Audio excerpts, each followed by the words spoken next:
Bien-aimés frères et sœurs, vous connaîtrez la vérité et la vérité vous affranchira. Ça, c'est pas moi qui le dis, c'est la Bible qui le dit. Mais moi, je vous dis mieux. Vous connaîtrez la vérité historique, notamment celle de vos ancêtres kémites, et vous aurez une vision globale de ce que c'est que la vraie souveraineté politique. J'ajoute, vous reviendrez à la spiritualité africaine ancestrale et vous comprendrez les enjeux de l'indépendance économique. Et pour terminer, vous accepterez votre identité culturelle kémite et vous obtiendrez deux choses. La première, c'est la paix. La seconde, c'est le développement, à une condition.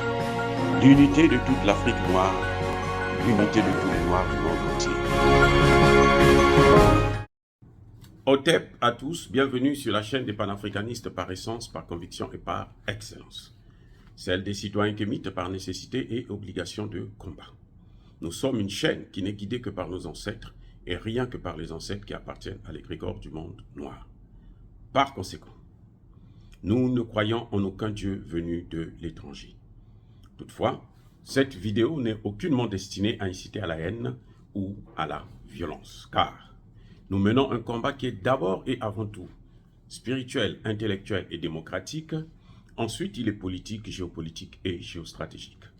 Contre l'impérialisme, le colonialisme, le néocolonialisme et l'endocolona, qui sont tous qualifiés de crimes contre l'humanité. Nous menons ce combat sur la base du principe fondamental que nous avons hérité de nos ancêtres kémites, qui est celui de la Marat, c'est-à-dire solidarité, vérité et justice. Vous êtes donc en droit de connaître la vérité et nous avons l'obligation de vous dire la vérité, rien que la vérité, afin que justice soit rendue au continent africain. Et ça, c'est notre modeste contribution dans cette noble lutte en faveur de la souveraineté, la dignité, la solidarité et l'unité africaine. Ça, c'est exactement ce que nous appelons le panafricanisme. Bien-aimés frères et sœurs,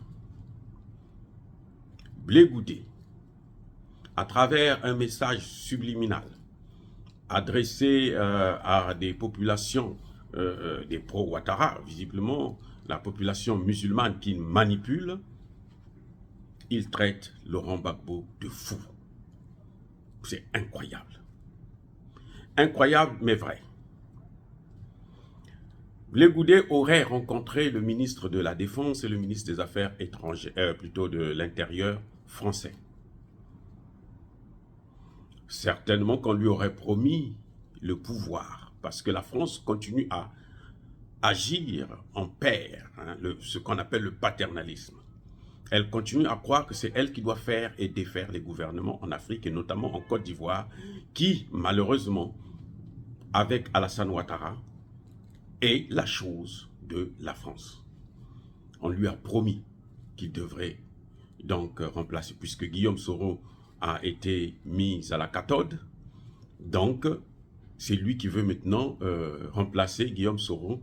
C'est pour ça qu'il s'accroche à Alassane Ouattara et il fait tout ce que la France lui demande de faire, c'est-à-dire neutraliser, détruire la réputation de Laurent Gbagbo afin d'accéder à la présidence. Vous vous souvenez l'une de ses interviews sur France, sur RFI, il disait que j'ai compris, j'ai mûri, j'ai changé. Il n'est plus le même. Et c'est pour ça que quand il arrive devant les populations Djoula, qu'est-ce qu'il dit? Le fou, le vrai fou, c'est celui-là qui fait les mêmes choses et qui s'attend à un autre résultat. Il dit en substance que nous avons, moi j'ai été, j'ai fait, nous avons fait des choses. Toute la Côte d'Ivoire sait ce que nous avons fait. Et voilà là où ça nous a amenés. Donc moi, je veux faire autrement. Moi, je veux suivre quelqu'un d'autre. Moi, je veux suivre l'homme de la paix, c'est-à-dire Alassane Ouattara, puisqu'il était avec Gbagbo. Donc quand il quitte Gbagbo, c'est pour aller vers qui? C'est vers Alassane Ouattara. Donc, il accuse Laurent Gbagbo d'être à l'origine de la crise qui a endeuillé Côte d'Ivoire entre 2002 et 2011. Et ça, c'est ce qu'on appelle la haute trahison. Il a même oublié qu'ils ont été blanchis à la Cour pénale internationale parce qu'ils ne sont pas responsables des morts. C'est pour ça que quand il arrive, il demande pardon aux victimes. Il demande pardon, en fait, il demande pardon au nom d'Alassane Ouattara. Il demande pardon à la place d'Alassane Ouattara. Et depuis que Blé Goudé est rentré il y a 2 semaines, il n'a jamais rencontré Laurent Gbagbo, parce que s'il rencontre Laurent Gbagbo, ça veut dire qu'il est en train de refaire les mêmes choses. Donc il faut qu'il aille vers l'autre qui est le meilleur, qui est l'homme de la paix. Et du coup, Blé Goudé oublie les victimes. Vous n'allez jamais entendre dans la bouche de Blé Goudé victime. Parce que quand on parle des victimes, ça veut dire qu'il faut chercher la vérité. Et il faut rendre justice. Il y a des victimes qui sont là. Blé Goudé vient, il demande pardon, comme pour dire, oubliez cette histoire-là, c'est la politique. Ils sont morts, nous on continue, nous on est là en vie, nous on va continuer à faire la politique. La France m'a donné le pouvoir, donc je vais continuer. Blé Goudé ne vous parle pas de la recherche de la vérité. Il ne vous parle pas de la justice pour les victimes. Il vous parle d'un pardon, c'est-à-dire de l'oubli. On n'oublie pas sans la vérité, sans la justice. C'est ça qu'il oublie, lui-même. Blé Goudé arrive au pays, il ne parle pas. Il ne parle pas des réfugiés politiques. Comme lui, il est libre, les autres, ils peuvent traîner en prison. Ceux que Ouattara a choisi de garder en prison, il peut les traîner en prison. Eh oui. Blé Goudé, dans cette guerre,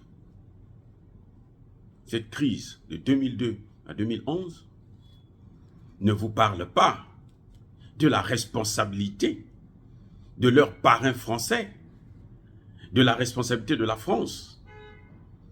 Il ne vous a jamais dit qu'entre l'ambassade de France et le palais présidentiel, il y a un tunnel qui les relie.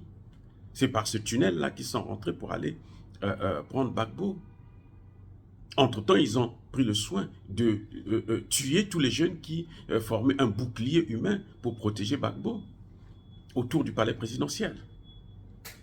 Blé Goudé ne vous parle pas de la responsabilité de Blaise Compaoré, parce que la rébellion de Guillaume Soro et de Alassane Ouattara a été préparée, organisée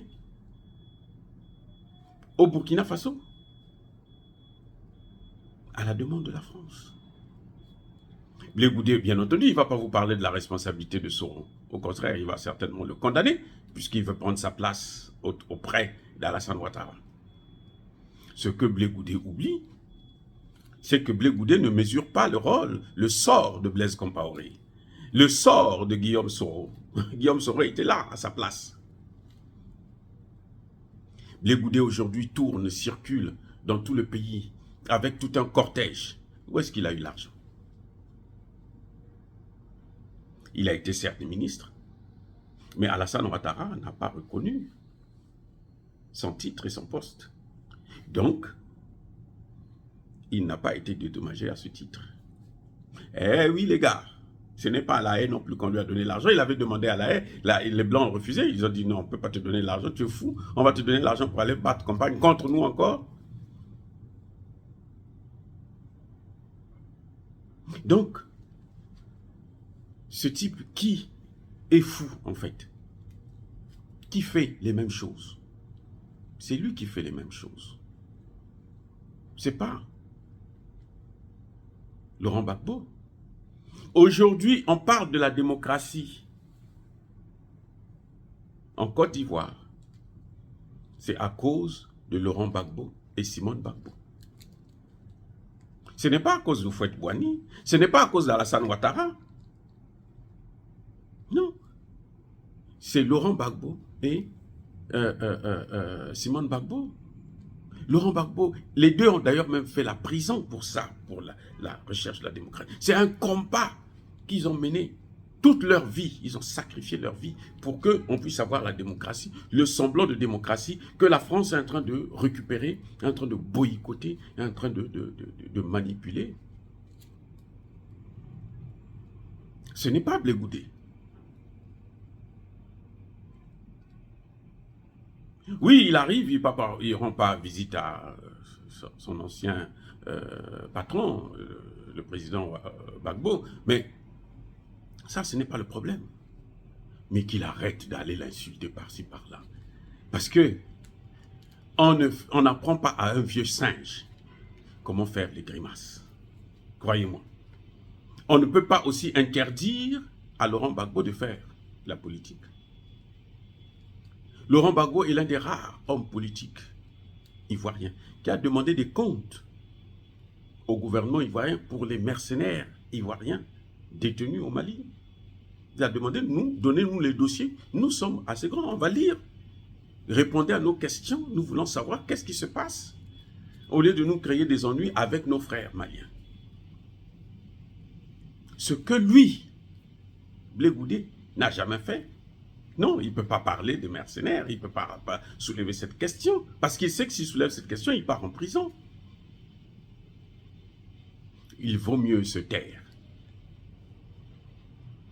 que de s'attaquer à un éléphant comme Laurent Gbagbo. Parce que Laurent Gbagbo, là, c'est un visionnaire. Laurent Gbagbo a tout compris. Vous voyez le nouveau parti qu'il a créé? PPACI. Parti panafricaniste africain de Côte d'Ivoire. Bientôt, vous allez entendre parti panafricaniste africain du Congo, du Cameroun, de ceci, de cela. C'est une vision, parce que c'est un panafricaniste. Tu ne t'attaques pas à un panafricaniste sans que les autres panafricanistes puissent te tirer à boulet rouge. Monsieur Blé Goudé, sachez-le. Vous avez les Français avec eux, avec vous. Mais nous n'avons plus peur, ni de Emmanuel Macron, ni de tous ces sbires. On n'a pas peur d'eux. On les affronte maintenant. Ils ont des armes. Nous avons la parole. Nous avons la foi. Au commencement était la parole. Et la parole était avec Dieu. Et la parole était Dieu. La parole, c'est la puissance. Et nous avons cette puissance-là. Nous savons d'où nous venons. Nous savons ce que nous avons subi. Nous savons ce que nos grands-parents ont subi. Et nous n'allons plus laisser que quelqu'un que nous avons soutenu à La Haye, si on vous a libéré là-bas, c'est parce que nous, dehors, nous avons fait le travail. C'est parce que les panafricanistes étaient debout. Vous savez comment nous avons parlé de la procureure qui vous a amené à la Cour pénale internationale. Vous savez ce qu'on a dit d'elle. Et vous savez comment ça s'est terminé pour elle. Et vous aussi, si vous vous mettez sur notre chemin, nous vous écraserons, politiquement parlant. Et là, bien-aimés frères et sœurs, je dis encore, soyez bénis par le Dieu des Kémites. Je persiste et je signe. Mais que tous ceux qui persécutent le continent africain, tous ceux qui le déstabilisent, tous ceux qui pillent nos matières premières, nos ressources, qu'ils soient blancs ou qu'ils soient noirs, qu'ils puissent être foudroyés, neutralisés, écrasés, effacés, maudits, punis par le Dieu des Kémites et par nos ancêtres angélisés. J'ai dit, et voilà, j'assume.